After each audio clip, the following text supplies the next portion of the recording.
was the biggest legacy-defining single game in the NBA in the last half-decade since LeBron Game 7, 2016 against the Warriors at Oracle. He had the most to gain and the most to lose. Had he lost, wait, another one, CP3, where your team is up and then they collapse, and this time they're up because Cam Payne was running the offense and doing better than you, right? This time they're up because they're 2-0 without you. Then you come back and you slow things down. You start to lose. Another collapse. The man dropped 41 with no turnovers. He's on a list. We've all seen the graphic by now.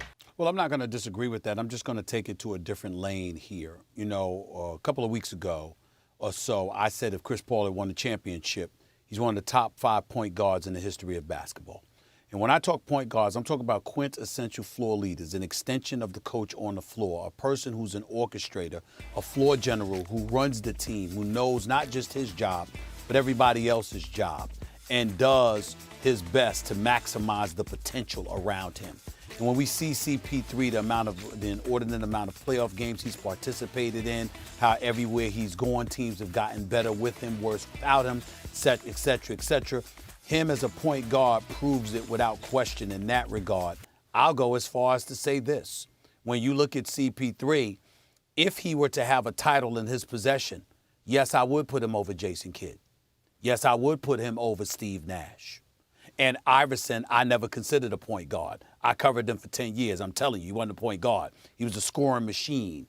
But what really touches your heart is to see him go over to Monty Williams and hug him the way that he did and bury his face in his arms, because it's been 16 long years. You look at that and you think about the kind of things that CP3 talked about and the kind of things that he endured. Max, he is not very liked by a lot of guys in the NBA. Not most, not all, but a lot of guys do not like him. There are more who love him, and all of them respect him because they know that he don't play and he's going to hold everybody accountable. And as Devin Booker once said, he's an acquired taste. He's not for everybody, but he's clearly for this Phoenix Suns team, and you can see that with the love that they showed for him. Why are you holding that up? We had this many bets on it last night. Wait a second. What a hypocrite. You were calling for this man's job last night. You wanted him benched before last night's game. No, I said he should play with... You wanted him benched. I said he should play with Cameron Payne. And you see when Cam Payne came in there and pushed that pace, Skip, I was very surprised. You and I talked about yesterday in his 3 games that since he had returned, he had gone 19 of 60 from the floor. He had not played well. He was turning the ball over. He was not very efficient. And he wasn't Chris Paul-like. Now, maybe that COVID had something to do with that. Maybe. But I didn't recognize the guy from the previous series. Then last night, Skip, that was special. The Clippers cut it down to 7. They reinsert Chris Paul. Chris Paul scores 27 of their next 35 points. Ends the night. So he checks in. They're down. They're up 7. He checks out. They're up 24. I know that was... And great players have that ability. And that's what Chris Paul is. Chris Paul is a great player. And I'm finally glad he gets an opportunity to show it on the big stage. Everybody talks about he had a 3-1 lead. He choked that one away when he was with the Clippers. He had a couple of 3-2 leads. He let those get away. Is he going to let another one of these opportunities slip past it? He's like, nah, I'm not going to let this opportunity slip away. But, Skip, I was very, very surprised. Chris Paul is 36. I mean, he's the oldest player to have 35-plus games in consecutive closeout games. Jordan had the record at 33. Chris Paul is 3 years older than Michael Jordan was when he did this. So I don't think people realize just how special of a performance what you saw last night, because he answered every run the Clippers tried to make. Chris Paul answered it with a big 3. He started dancing, Skip. You know, when that mid-range start falling, you're in trouble. I am way beyond very surprised. In my career, my lengthy career, I have never, ever witnessed something so unexpected, so shocking, so that cannot be happening before my very eyes as what Chris Paul did, especially in the second half, and to your point, late third, all the way through the fourth quarter last night. I didn't see it coming because he seemed like he had become the weakest link on the Suns. Right. Again, you were correct yesterday, day before yesterday, campaigning, so to speak, for Cam Payne to get a little more run. Yes, he did play him some with Chris Paul. But to your point, you wanted him to get equal minutes with Chris Paul because Chris Paul was looking a little bit old and a little bit slow. Mm-hmm. To my eye, when Chris Paul, until last night, tried to shoot a three, he had to kind of put a little oomph in it to just get it to the bucket. Right. And he had gone 0 for his last 9 in the 2 previous games from 3 before this happened. He made 7 of 8 threes last night. That's impossible. Right. How much would you have bet against him making 7 of 8 after he was 0 for 9 and 2 for 16 for this series in the games that he played? Right.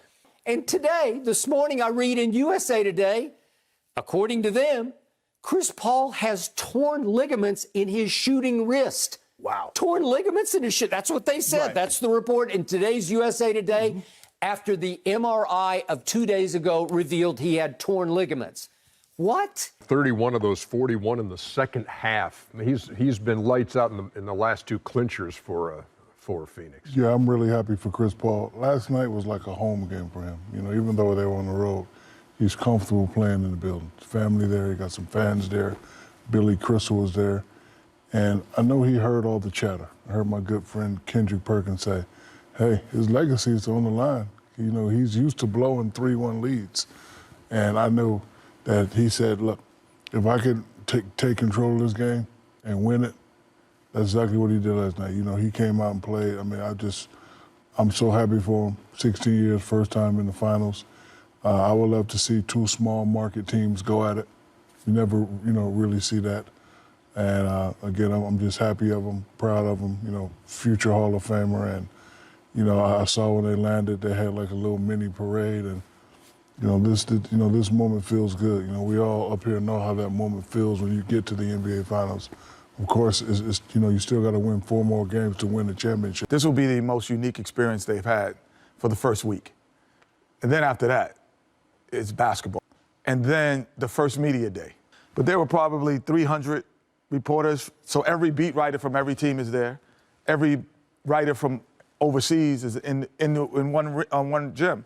And they would put each player on a podium. And then they'd say 5 minutes, and they rotate, and you get the rotation of questions. And so having that experience was fun, but it also can make you not focused if you're not careful. I'm happy for my city. I'm really happy for the Suns organization and Chris Paul especially. People ask me about regrets, and I said, I didn't have my team ready to play in game 1. That's my biggest regret, because the lights were too big for most of our guys in game 1. You go back and look at the series, we only had really one bad game, and that was game 1. To pick it back on Kenny's point. Like, I had been in Philadelphia, so I was used to bright lights, but I didn't realize the other guys were gonna be like, oh man, this thing is a really big deal. So I always tell people that's my biggest regret of my career, not having our team ready for game 1, because Kenny hit it right on the head. It's a lot of stuff going on, like in the finals. Like, you don't even experience until you get to the finals. Like, there's a lot going on in the regular season. There's a lot going on in the first round, second round, conference finals. But the finals are totally different. And I did not have us ready to play in game 1. I regret that. When you make it to the finals, everybody's happy. When I mean everybody. You got people that never called you, calling for tickets. I remember when we beat the Bulls. So now that we beat Mike, we're ready, because I think we had beat y'all twice. Like, we know it's gonna be a tough final, but so we had 10 days off. Oh. So we was partying and doing parades. I had appearances at Disney. I was doing it, and it was just so happy. And then, like you said, like, when y'all came out and y'all, smacked us in the mouth those first 2 games, like, it was, too late by then. So it's hard to get your life to come together. I was thinking about Samuel L. Jackson, the great actor. He was acting in the 70s, but then he got Pulp Fiction, and he got a red-hot director and a perfect co-star and an amazing script, and they got real money, and it all came together. 16 years in the NBA tunnel, and last night, Chris Paul finally, it all came together. Think about the Clippers. He goes to the Clippers, and he carried them. Yet it was Blake Griffin, who still can't shoot. Blake Griffin, he could shoot a little. That everybody loved Blake Griffin. He was flashy. He was jumping over cars and slam dunk contests. Everybody loved Blake. It's Blake's team. DeAndre Jordan was always chirping at Chris Paul. Yet his entire offensive NBA career comes down to lobs from Chris Paul. But he was always chirping. DeAndre Jordan was chirping. And they had the worst owner. And they were embarrassingly cheap. Same town as the Lakers. Never got the respect. The Clippers never had a 50-win season, ever. Chris Paul arrived, they had 5 straight. And yet every time they lost, he got blamed. He was like an A-plus actor who signed up for a low-budget film. And because the low-budget film didn't win the Oscar, it's Chris Paul's fault. No, the only reason you watched the film was Chris Paul. That's the only reason you pay any damn attention to the low-budget film was Chris Paul. That's why Phoenix is great. They were desperate. They needed direction. And they're like, Chris Paul, that's exactly what we need. It's very powerful to feel underappreciated. It's why Tom Brady left New England. It was not the money. We talk too much about money, at least with Tom Brady. Their value is understood. We understand their value.